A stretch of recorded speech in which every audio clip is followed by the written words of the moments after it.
তৃণমূল নেতা নারায়ণ ঘোষের হাত ধরে বনগাঁয় আয়োজিত হতে চলেছে এক বিশাল মানবিক মহাযজ্ঞ। 20,000 মানুষকে শীতবস্ত্র দিচ্ছে আইএনটিটিইউসির পক্ষ থেকে।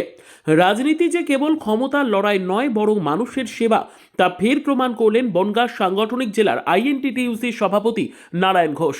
টানা 25 বছর ধরে শীতের মরশুমে দুস্থদের পাশে দাঁড়ানোর ঐতিহ্য বজায় রেখে এবারেও বিশাল এক শীতবস্ত্র বিতরণ কর্মসূচির ডাক দিয়েছেন তিনি। সম্প্রতি এই মেগা অনুষ্ঠানের প্রস্তুতি খতিয়ে দেখতে সশরীরে মাঠ পরিদর্শনে যান এই জননেতা। এবারের আয়োজনে প্রায় 20,000 আর্ত মানুষের হাতে শীতবস্ত্র তুলে দেওয়ার লক্ষ্যমাত্রা নেওয়া হয়েছে, যা রাজ্যে এক বিরল নজির। এই বিশেষ অনুষ্ঠানে উপস্থিত থাকার কথা রয়েছে আইএনটিটিইউসির রাজ্য সভাপতি ঋতব্রত বন্দ্যোপাধ্যায়, সাংসদ মমতা ঠাকুর, বিধায়ক বিশ্বজিৎ দাস এবং মন্ত্রী পার্থ ভৌমিকের মতো হেভিওয়েট নেতৃত্বের। আমাদের আগামী 4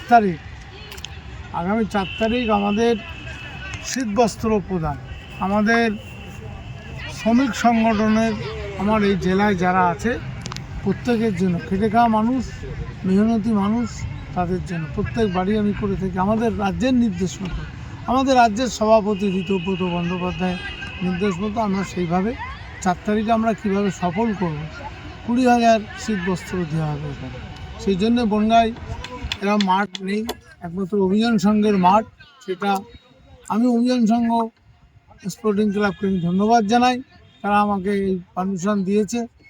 আমরা 4 তারিখে প্রত্যেক মায়েদের, বোনেদের এবং দাদাদের, ভাইদের যারা আমার সংগঠন করে এবং বিভিন্ন ওয়ার্ডে 22টা ওয়ার্ডের প্রত্যেক কাউন্সিলরদেরকেও আমি এই শীতবস্ত্র দেবো।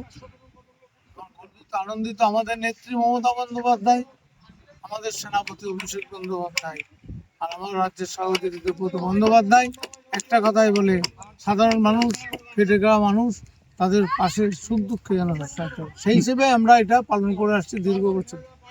বনগাঁ সাংগঠনিক জেলার তৃণমূল ও আইএনটিটিইউসির সর্বস্তরের কর্মীরা এই কর্মযজ্ঞকে সফল করতে কোমর বেঁধে নেমেছেন।